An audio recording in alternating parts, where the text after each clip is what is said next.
रामचंद्र भगवान की, पवन सुत हनुमान की, आई देवोग्रह माता की, भारत माता।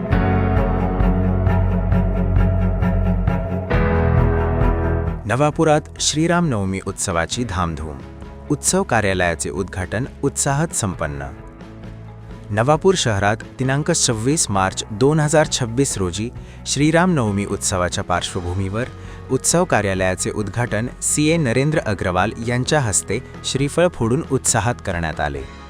कार्यक्रमाला आमदार शिरीष कुमार नाईक, राष्ट्रवादी अजित पवार गटाचे ज्येष्ठ नेते भरत गावित, नगराध्यक्ष जयवंत जाधव, नायब तहसीलदार दिलीप कुलकर्णी, पोलीस निरीक्षक अभिषेक पाटील, बांधकाम सभापती भालचंद्र गावित, माजी नगराध्यक्ष हेमलता पाटील, व्यापारी मनोज अग्रवाल, नीतू शर्मा, उमराण ग्राम विकास संस्था सचिव दीपक वसावे, कल्पेश अग्रवाल, शंकर दर्जी, रंजू अग्रवाल तसेच उत्सव समितीचे अध्यक्ष अजय परदेशी, उपाध्यक्ष विजय सेन, अजित पाथरकर महाराज आदी मान्यवर मोठ्या संख्येने उपस्थित होते.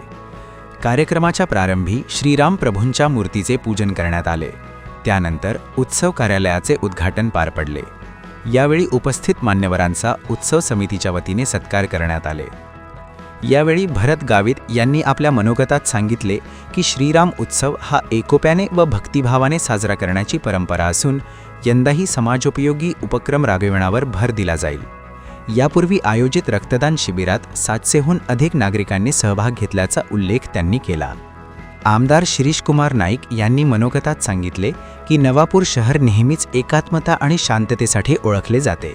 श्रीरामनवमी उत्सव हा सामाजिक ऐक्य दृढ करणारा असून यंदा तो अधिक उत्साहात साजरा करण्याचे आवाहन त्यांनी केले.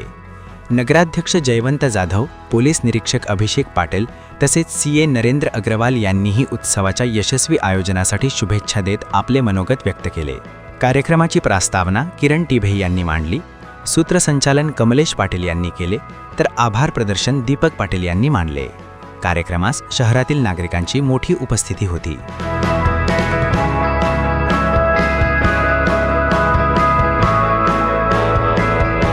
आपण दरवर्षी राम जन्मोत्सव हा मोठ्या आनंदाने उत्साहाने साजरा हा करत असतो आणि याही वर्षी आपण मोठ्या उत्साहाने हा राम जन्मोत्सव आपण साजरा करणार आहोत.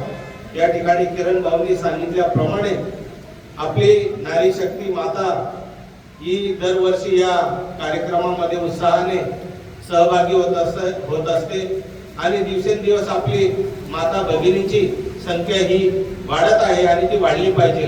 कारण धार्मिकता ही जर कोणाकडनं आपल्याला शिकायला मिळत असते तर ती आपल्या आईकडनं, आपल्या बहिणीकडनं, आपल्या मातेकडनं आपल्याला धार्मिकता ही मिळत असते. संस्कार तिच्याकडनं मिळत असतात आणि जास्तीत जास्त सहभाग जर त्यांचा राहिला तर एक बघण्याचा दृष्टिकोन, एक समाजामध्ये बघण्याचा उद्दिष्ट हा आपल्या डोळ्यासमोर येईल की धार्मिकता ही तुमच्या आमच्या मनामध्ये वाढली पाहिजे. जेव्हा जेव्हा आपण राम जन्मोत्सव हा साजरा करत असतो त्यावेळेस एकत्रितरित्या आपण सगळेजण मोठ्या उत्साहाने, एक दिलाने, एक मनाने आणि एक विचाराने हा साजरा करतो. याही वर्षी आपल्याला साजरा करायचा. राम जन्मोत्सव साठी मला जवळजवळ 2022 मध्ये या समितीने मला अध्यक्ष केलं आणि तेव्हा आपण चांगल्या प्रकारे कार्यक्रम केला. त्याच्या अगोदरही आपण चांगल्या प्रकारे कार्यक्रम केला, पण त्यावेळेस आपण रक्तदान शिबिर कार्यक्रम आयोजित केला आणि 1000 रक्तदात्यांसाठी आपण प्रयत्नशील होतो. पण जवळजवळ 700च्या पुढे आपण रक्तदाते हे आपण त्यावेळेस केले आणि मला सांगायला अभिमान वाटतो की तेव्हापासून ही प्रथा आपली चांगल्या पद्धतीने झाली. यावेळेस सुद्धा असे समाज उपयोगी कार्यक्रम हे आपल्या मार्फत, समिती मार्फत आपण करत असतो आणि करत राहणार, याच्यात कुठेही तीळ मात्र शंका नाही. जेव्हा जेव्हा प्रभू रामचंद्राविषयी आपण सगळे एकत्रित येतो, धार्मिकतेविषयी एकत्रित येतो, गणेश उत्सव असो, रामनवमी असो किंवा अंबे माताचा कार्यक्रम असो, गरबांचा कार्यक्रम असो, नवापूरमध्ये ही धार्मिकता ही तुमच्या आमच्या मनामध्ये, प्रत्येकाच्या मनामध्ये आहे. हिंदू मेळावा जरी असला तरी आपण सगळे एकत्रितरित्या काम करतो आणि त्याच अनुषंगाने या नवापूरचा कार्यक्रम हा आपल्याला एकदम चांगल्या प्रकारे नियोजन पद्धतीने आपल्याला करायचं आहे आणि त्याच्यासाठी आपण सगळ्यांनी एकत्रितरित्या येऊन हा कार्यक्रम हा यशस्वी केला पाहिजे आणि समाजासाठी आपल्याला काय काय देता येईल, समाजाची सेवा आपल्याला या माध्यमातून कशी करता येईल हे आपल्याला या माध्यमातून करायचं आहे. काय आहे, आपण सर्व रामायणातून वाचलेलं आहे. टीव्ही सिरियल सुद्धा रामायण टीव्ही सिरियल मधून आपण बघतो आहे, परंतु आपण खरोखर प्रभू रामचंद्र रामबद्दल आपण सविस्तर म्हणजे आता काही जास्त सांगण्यासारखं नाही. किरण भाऊने बी सांगितलं कारण हा जन्मोत्सव आपल्या जिल्ह्यामध्ये सांगायचं राहिलं तर नवापूरमध्ये फार मोठ्या उत्साहाने होत असतो आणि त्याच्यामध्ये किरण दादांनी सांगितले की 7 ते 8 हजार महिला उपस्थित असतात. खरोखर म्हणजे काहीतरी नवापूरमध्ये इथे तर प्रशासनाचे अधिकारी आहेत, कुलकर्णी साहेब म्हणजे PI साहेब आहे आणि आपण सांगितलं म्हणजे खरोखर त्यांची आवश्यकता असते, परंतु काही हे नसताना नवापूर शहर एवढं शांततामय आहे साहेब, आपल्याला अनुभव आलाच असेल. कारण आम्हाला माहित आहे आमचे नवापूर शहराचे तालुक्याची जनता किती म्हणजे एकदम शांततामय आहे. कोणताही कार्यक्रम असेल हे सगळे जाती धर्माचे लोक राहतात, परंतु कधीच असं काही मोठं घटना झालेली नाही. म्हणून फार मोठ्या शांततेत हे नवापूर शहरामध्ये कोणतीही जाती धर्माची मिरवणूक असेल शांततेमध्ये पार पडलेली आहे. आणि खरोखरच भाऊसाहेबांनी सांगितलं की त्या टाइमाला ते अध्यक्ष असताना फार मोठा 750 सारखं रक्तदानाचं एक मोठं शिबिर म्हणजे रक्तदात्यांनी रक्तदान केलं, ते फार अभिमानाची आणि फार आनंदाची गोष्ट आहे. भविष्यात चांगले असे उपक्रम आपण राबवले तर निश्चितच आम्ही सुद्धा फुलाची पाकळी मदत करू आणि जो उत्सव आपण साजरा करणार आहे एकदम शांततेत आणि उत्साहात साजरा करा. आमचं बी त्याच्यात निश्चितच योगदान राहील, सहकार्य राहील. भाऊसाहेबांनी सांगितलं कारण बोलण्यासारखं फार आहे, परंतु आता जास्त काही न बोलता माझ्याकडून सुद्धा ह्या देणगी वगैरे नाही सांगत मी, परंतु माझ्यातर्फे आपण देवाला अर्पण म्हणून हे करतो आहे. आणि भविष्यामध्ये जसं अयोध्येला राम मंदिर बनलं आहे, मला वाटतं की आपल्या जवळपास सुबीर इथे सुद्धा दुसरी मूर्ती येऊ शकते, म्हणजे येईल बहुतेक. म्हणजे आपल्याला जवळच अयोध्येला म्हणजे आपण तर जातो मोठ्या धार्मिकतेने, आपल्याला प्रामाणिकपणे इच्छा असते की देवदर्शनाला कोणत्याही देवाकडे जातो. अयोध्येला जसं राम मंदिर बनलं तसं निश्चितच सुबीरला म्हणजे शबरीधामला दुसरं म्हणजे राम भगवानचं राम मंदिर भविष्यात बनेल अशी आपल्या म्हणजे परमेश्वराकडेच प्रार्थना करूया. उत्सव समितीच्या आज या कार्यालयाच्या उद्घाटन प्रसंगी आदरणीय दादा, आदरणीय भाऊसाहेब, आदरणीय PR साहेब यांनी मनोगत व्यक्त केले. मी जास्त काही घेत नाही, पण एकच सांगेन की नवापूर नगरपालिका मार्फत या कार्यक्रमासाठी नगरपालिका मार्फत जे ठिकठिकाणी रात्रीची जी आपली मिरवणूक निघेल तिथं लाईटची व्यवस्था, पाण्याची व्यवस्था, आपला जो भंडारा होईल त्या भंडाऱ्यानंतर लगेच ती साफसफाई करणं आणि नगरपालिका मार्फत तुम्हाला ज्या समस्या असतील आमच्याकडे जे कामं करून घ्यायचे असतील तर प्रशासन व पदाधिकारी नक्कीच कार्यक्रमामध्ये आपला कार्यक्रम म्हणून नक्कीच सहभागी असतील आणि आपल्या ज्या समस्या असतील त्या आमच्या कार्यक्रमाच्या कारण हा आपला कार्यक्रम सर्वांचा आहे, नुसता समितीचा नाही, पूर्ण शहराचा आहे, पूर्ण गावाचा आहे. कारण श्रीरामाचं जर पाहिलं कार्य तर फार मोठं आहे. आपण तर बाकी तेवढं कार्य नाही करू शकतो, पण आज जी समितीने जो कार्यक्रम ठरवला आहे त्याच्यासाठी नवापूर नगरपालिका ही नक्कीच मोलाचं सहकार्य देईल. एवढेच बोलतो आणि माझे 2 शब्द सांगतो. शुभेच्छा देतो.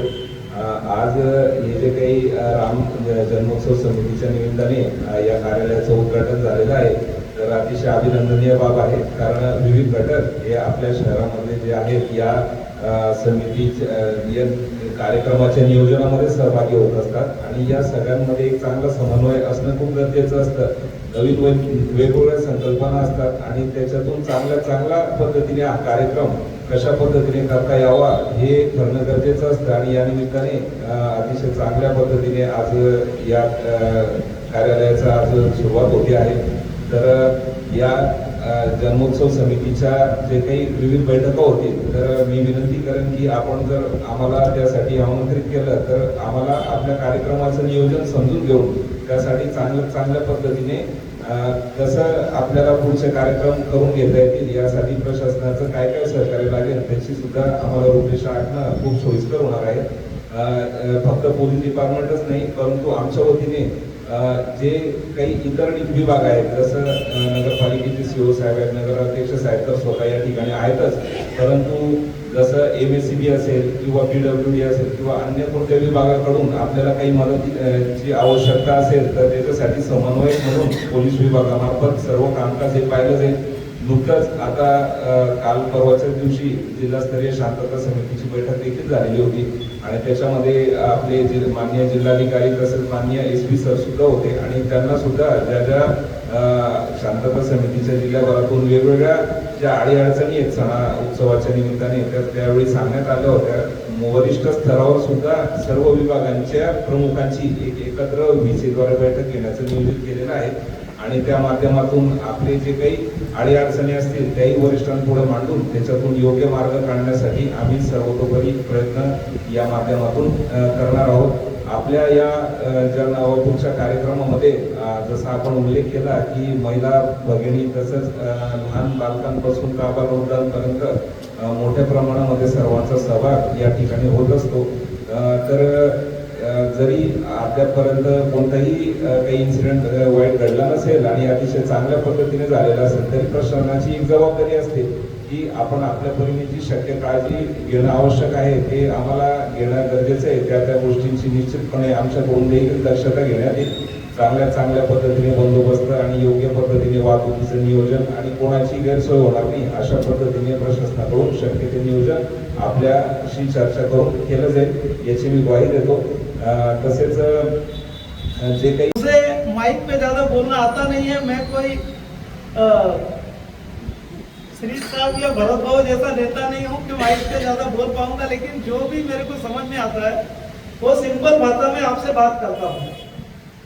श्री राम का पूरा जन्म और पूरा आयुष्य आप देखोगे तो वो हमारे मानव को किस तरीके से जीवन जीना चाहिए वो पूरा गाइडेंस देने के लिए प्रभु ने खुद मानव बनकर अपने को एक आदर्श दिया है कि बेस्ट पुत्र कैसा हो सकता है, बेस्ट भाई कैसा हो सकता है, बेस्ट पति कैसा हो सकता है, बेस्ट पिता कैसा हो सकता है, इवन बेस्ट शत्रु कैसा हो सकता है, वो भी श्री राम जी ने रामायण के द्वारा अपने को मार्गदर्शन दिया है. और हमारी कॉमर्शियल लैंग्वेज में बोलूंगा तो श्री राम भगवान जैसे मैनेजमेंट करने वाले गुरु कोई नहीं थे. उन्होंने इतने कम अवेलेबल उनके साधन थे, उसमें सामने श्री रावण जी जैसे सक्षम जिनके पास सब कुछ था उनको हराया. उनके पास जो भी हम लोग अपने नॉर्मल जीवन में रोते रहते हैं कि मेरे पास ये नहीं है, मेरे पास वो नहीं है. श्री प्रभु राम जी ने उनके जीवन में हमको बताया है कि सिंपल भोले वानरों की सेना की मदद लेके बिना शस्त्र से आत्मविश्वास से उन्होंने रावण जी का वध किया, उनको हराया. तो हमको श्री राम जी के जीवन से यही सब सीख लेनी है. हम लोग नॉर्मल जीवन में छोटी छोटी बातों को लेके रोते रहते हैं कि हमारे पास साधन नहीं है. उसी तरीके से आप अगर नॉर्मली देखोगे तो श्री राम जी वनवास में थे, उनके पास जो भी था उसको वो पर्याप्त समझते थे और